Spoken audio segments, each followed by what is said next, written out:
Your son is a remarkable young man. He has more in common with Einstein or Mozart than he does with us. Get into financial consulting. How did you get into financial consulting? Tell me what you see. It was taken 3 years ago by an undercover agent.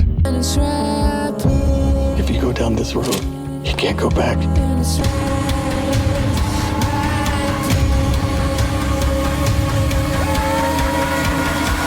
So who is he? The accountant. Like a CPA accountant? The movie begins at a center for children with autism. A military man and his wife arrive, seeking help for their young son, Chris. The father, a strict and disciplined man, explains that Chris struggles to adjust due to their frequent moves caused by his military service. The institute offers to take Chris in, providing him with a stable environment to help manage his autism. However, the father declines, insisting that Chris must face the challenges of the real world. He believes that life is tough, and Chris needs to adapt, no matter how hard it is. It's not gonna happen. Can our son lead a normal life? Meanwhile, young Chris sits quietly on the floor in the waiting room, working on a puzzle. He rocks back and forth, softly chanting a nursery rhyme, Solomon Grundy, born on a Monday. As he nears the end of the puzzle, he realizes a piece is missing and grows increasingly frustrated. Just as he is about to have a meltdown, a young girl nearby and notices his distress. She silently hands him the missing piece. Chris instantly calms down, revealing how deeply he values order and patterns in his world. Chris is now an accountant helping a couple struggling with their finances. In his calm, methodical way, he explains tax strategies and shows them how to save money. Grateful for his help, the husband invites Chris to their property for shooting practice. At the same time, Ray King, the director of the United States Treasury, calls data analyst Mary Beth Medina into his office. He compliments her work, but questions her lack of ambition. When she tries to explain, King reveals a dark secret, her sealed arrest records from her youth. Using this knowledge, he pressures her to join a special project or lose her job. The mission?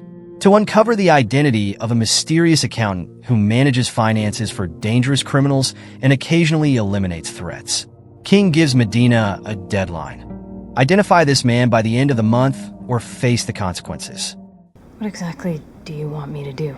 I need to know who he is. Meanwhile, Chris returns to his quiet, solitary home life. He prepares a simple dinner, follows a strict routine, and as part of his nightly ritual, blasts heavy metal music, turns on strobe lights, and painfully massages his shins with a wooden rod. Memories haunt him, including the painful moment his mother abandoned the family one Christmas. After taking his medication, he falls asleep. The next day, Chris visits the client's property for a shooting session. His precise aim leaves everyone stunned as he hits every target with ease. Later, he drives to his storage unit, which holds more than just extra belongings. Inside, he has a fully equipped trailer packed with high-end collectibles, valuable artwork, piles of cash in various currencies, and an impressive arsenal of weapons.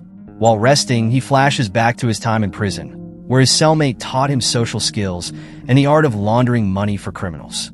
A phone call interrupts his rest. On the line is a British woman, his secret business associate, advising him to take on more conventional clients to avoid drawing attention. After some hesitation, Chris agrees. Chris meets a new set of clients the next day, the heads of a robotics prosthetics company. They explain that their accountant, Dana, uncovered missing funds and asked for his help. Chris accepts the job immediately, promising to start investigating the next morning. I'll need to see all those books for the past 10 years. Bank statements, complete list of clients and vendors. Meanwhile, Medina reviews images, focusing on one that shows part of the accountant's face. She crops it and sends it to the face mapping department for analysis, hoping to identify him. Across the globe in Switzerland, Brax, notorious for dealing with shady businessmen, makes his move. He ambushes a man in a parking garage, slips into his car, and holds a gun to his head. Brax forces the man to promise to stop cheating other companies before letting him go. Back at the robotics company, Chris sets up in a conference room, but finds a woman asleep at the table. Awkwardly waking her up, he learns she's Dana, the accountant who discovered the missing funds. Dana assumes they'll work closely together, but Chris insists on working alone. Dana leaves, and Chris immerses himself in the work, filling the room with mathematical equations on the whiteboard and windows. After intense focus, he makes a breakthrough. At home, Medina listens to a chilling audio file repeatedly. Using advanced technology, she isolates the accountant's voice and discovers he murmurs a nursery rhyme during the hit, a detail that brings her closer to understanding him. Back at the office, Chris pulls Dana back into the room and shares his findings. He explains someone rerouted funds to a fake company. Before they can investigate further, a shareholder storms in, demanding answers. Chris admits he needs more time to uncover the culprit. When I'm finished? Yes. That night, Brax visits another shareholder. He forces the man to retrieve insulin from the fridge and gives him a grim ultimatum. Inject himself and make it look like suicide, securing life insurance for his wife, or refuse and risk both of their lives. Trapped and terrified, the shareholder chooses the needle, ending his life.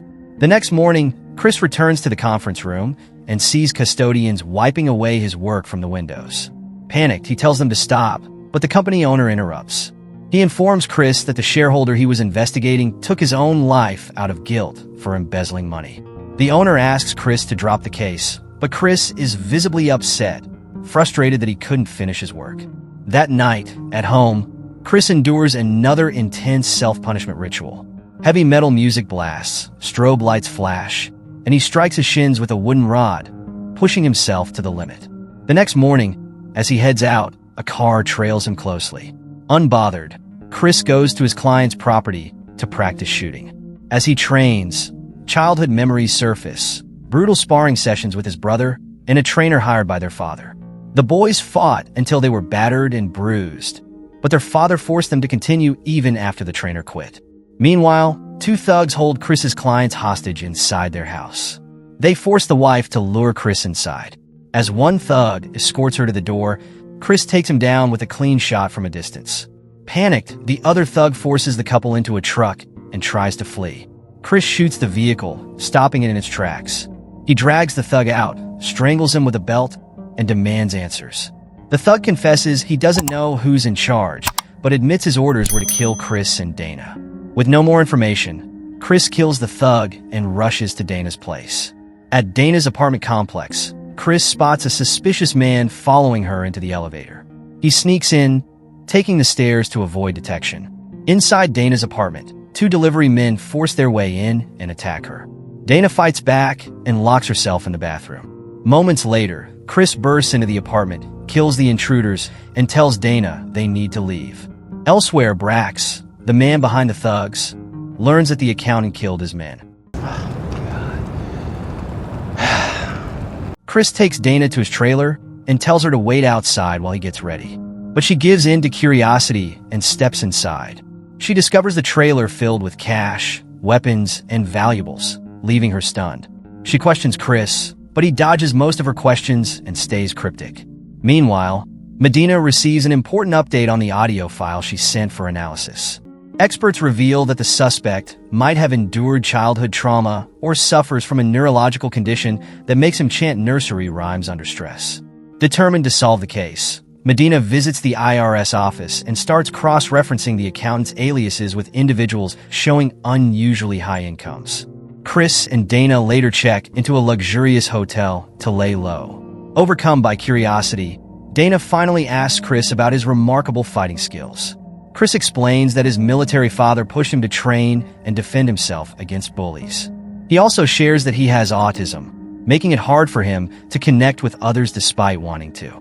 Their conversation turns emotional, and Dana leans in to kiss him. Chris pulls away abruptly, but the moment sparks a revelation about the robotics case. He realizes the culprits weren't just stealing money. They were reinvesting the siphoned funds to generate even larger profits. Chris chases Brax down a street, but Brax notices and starts shooting. Undeterred, Chris follows him to a hotel room belonging to one of the shareholders, only to find her shot dead. Meanwhile, Medina digs through IRS records with her colleague and uncovers the accountant's true identity, Chris Wolf. She discovers he works at a small accounting firm and uses his cash businesses to hide his earnings. Surprisingly, most of his income goes to neuroscience organizations. Excited, Medina calls King to share the update. When Chris returns to the hotel, he finds Dana asleep on the couch. The sight triggers a childhood memory of his father forcing him and his brother to fight school bullies. Realizing the danger Dana faces, Chris decides to leave her behind for her safety. He quietly packs his things and leaves. At the same time, King and Medina lead investigators to search Chris's house. They note his unusual living arrangements, an arsenal of unregistered weapons, and a sophisticated security system.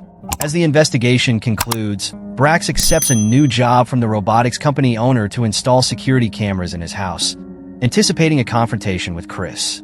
After dismissing the team, King and Medina talk privately. King asks Medina about her past arrest, and she admits she once tried to kill a drug dealer who sold drugs to her sister. She feels no regret. No, I don't regret it. King shares his own challenges tracking down the accountant, reflecting on the hardships he endured over the years. King then reveals a crucial moment in his pursuit of Chris. He was at the hotel where the infamous audio of Chris killing someone was recorded. King recalls how, after the incident, Chris held him at gunpoint and asked if he was a good father. When King replied yes, Chris spared his life. Taking that as a sign to step away from his career, King was on the verge of quitting when a British woman called him, tipping him off about an illegal deal. The call pulled him back into the job, and King began using this mysterious woman as an informant. King also recounts how he interviewed Chris's former cellmate, a federal informant who had helped criminals launder money while they were in prison together. After being released, the cellmate was eventually hunted down, tortured, and killed by the very people he once worked for. Hearing the news devastated Chris, leading him to snap and escape from prison in a fit of rage. Years later, Chris attended his mother's funeral with his father, but things took a dark turn when they were asked to leave. Chris had a meltdown, and in the chaos, a security officer fired a shot at him. In a heartbreaking moment, Chris's father stepped in the way of the bullet and was killed. Back in the present, Medina, puzzled by King's revelations, asks why he's sharing all this with her. King explains that he wants her to be the one to take over the phone calls from the British woman after he retires in 7 months. Soon enough, the landline at Chris's house rings and Medina answers. The British woman is on the other end, giving her a crucial tip about the robotics company. Meanwhile, at the company owner's house, Brax is already on high alert when Chris makes his move onto the property. Brax sends out his men to deal with the threat, but Chris takes them out one by one, sparing only one to interrogate for details about the house's layout. Watching the battle unfold through the security cameras, Brax tries to guide his men, but Chris, though injured, manages to take down every single one and make his way inside. As Brax watches, he suddenly realizes that the man he's been trying to stop is none other than his brother. He identifies this by Chris singing the same old nursery rhyme during the entire fight. Shocked, he orders his remaining men to stand down. Brax confronts Chris, furious at him for disappearing for over a decade, and even more upset that Chris had gone to their mother's funeral, blaming Chris for their father's death. Brax lashes out, and Chris lets him vent his anger by hitting him. Once Brax calms down, Chris takes control, holding Brax at gunpoint to cool the tension. The brothers eventually reconcile, talking things out. The brothers begin to mend their strained relationship, but the company owner storms in, angry and confused about why Brax hasn't dealt with Chris. Without hesitation, Chris shoots the owner, and the brothers calmly continue their conversation. Before parting, Chris assures Brax they'll meet in a week to catch up. Meanwhile, another set of parents visits the neuroscience center, seeking help for their autistic son. The child wanders into a room and meets Justine, the director's daughter, who had helped Chris solve his puzzle as a child. The director explains that Justine is nonverbal but communicates using a high-tech laptop. When Justine demonstrates the device, it speaks with the same British voice that has been guiding Chris all along. In the final scene, Dana cleans up her apartment after the chaos. She receives a mysterious delivery and finds a classic painting inside. On closer inspection, she peels back the outer canvas to reveal a priceless painting she recognizes from Chris's trailer, proof that he hasn't forgotten her. And that's how the movie ends. What did you think of this movie? Let us know in the comments below. Thank you for watching. Please subscribe and press the bell icon for more amazing videos. See you next time.